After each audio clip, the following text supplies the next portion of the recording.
Yeah. So I'll just ask one more thing before I get on to that last question I had. But what was if you had to pick like what was probably the funniest story, like either behind the scenes or just, maybe that, happened in 2-8 that you were a part of. What was like the funniest story that you think happened when you were in 2-8? Oh God.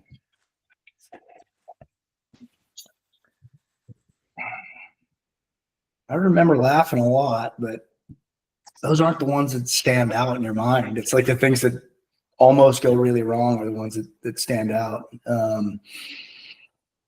I guess this is a good two-way conversation if you'll allow me to pivot. Please. Do you remember what the call sign was for the company before I got there? Outlaw. Yep. Outlaw. That's right. And I tried to do this democratic process of kind of pivoting the company's call sign to be in line with the rest of the companies. Also get away from Outlaw because you guys were all excited about it, but like for the wrong reasons. Was the assessment?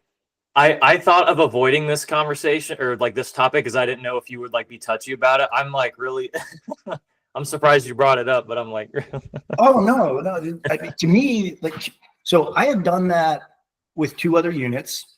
Okay. And it worked out really well and there was no pushback and people just kind of like got behind something different. And it was like the buy-in was there. It was super cool. Yeah.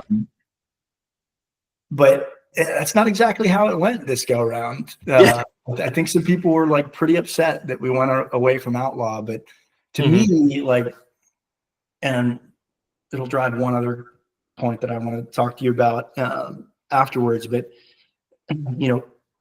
Outlaw is just categorically misaligned with what we do as Marines. Like everything we do is, the rule of law, the general orders that apply to combat, Geneva Convention, like we follow rules.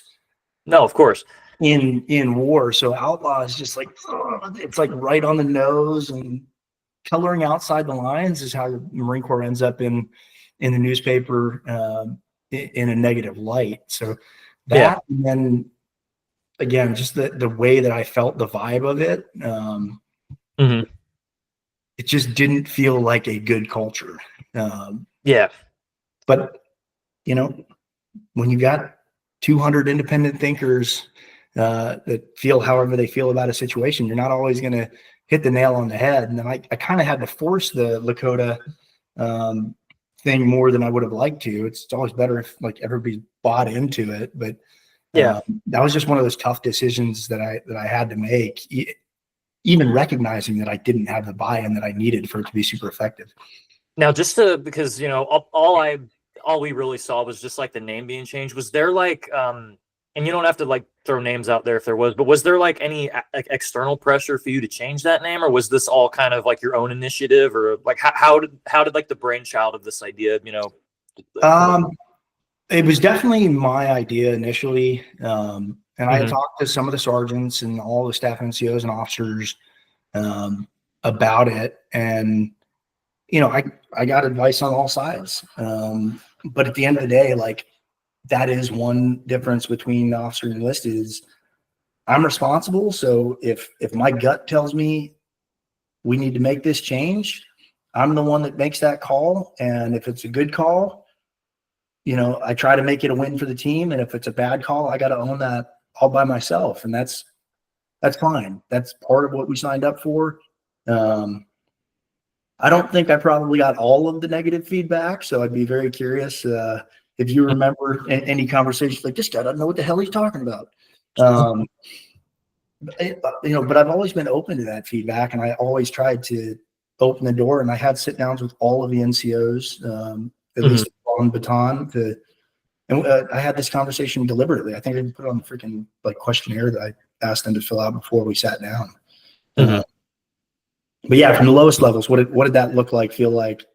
So if I could try to play like, because I was going to say this, but I'll pivot into it. So I usually try to play devil's advocate with like a lot of stuff. I will say, like, when I heard that like it was going to be changed to Lakota, and then you, I think at a company formation, you had explained why that name would be more fitting.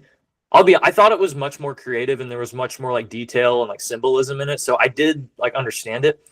But so this is what I think. So like Christians are called Christians because, like, back in the day, like when Christ was big, they use that as like a negative stamp and like on like people who followed him. And it was like a bad name. And then like Democrats, for example, they have the donkey as their mascot because people called Andrew Jackson a jackass. So he kind of took to the name and, used it as like a rallying cry. Mm-hmm.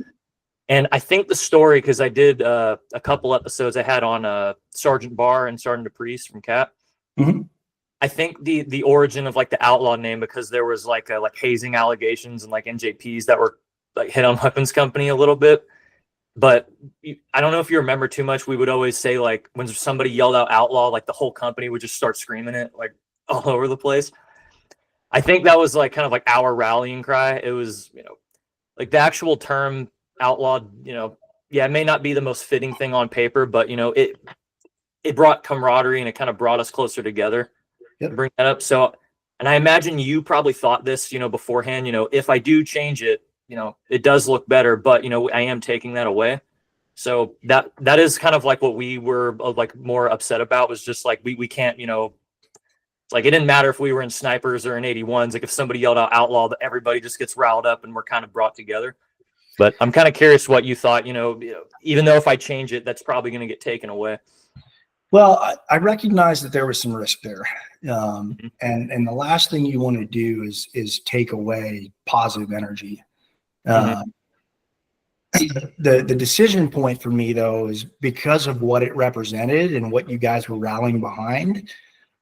It just didn't feel like the right thing to be rallying behind. Whether or not those, however they ended up, kind of irrelevant, right? Yeah. But that being the genesis of the rallying cry for the company, it just didn't, like, there's so many better things to get behind than that. Because at the end of the day, like, perception is reality. And if there's a perception that Weapons Company is just running around and having hazing incidents and all this kind of thing, and then you see guys that getting excited about that, it's just not where you want your unit to be. That's not the direction you want your unit to be moving in, which is part of why I felt like I needed to change it. Probably could have taken more time, but we were out of time, man. When I took the company, it's like we were going. And we didn't know exactly what was going to happen. And the deployment sure as hell didn't plan out anyway anybody thought. Like, we were pulling into Agadir, Morocco, about to do Libo and then our first trilat training event. And the USS Baton freaking pulled a Huey. And I ran onto the COC and I'm like, what the hell just happened? And I forget who told me, but they're like, we just killed Qasem Soleimani. I'm like, oh, that's bad. They're like, in Iraq. I'm like, oh, shit. That's real bad. And then the entire deployment got flipped on its head. So I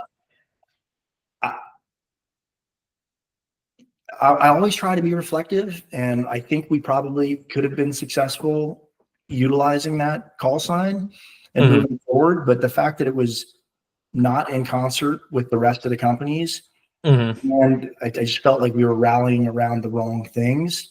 I just had to make a decision, and I don't really regret it. I regret that the Marines weren't fully bought in when we had to make that decision, but I felt like we were out of time.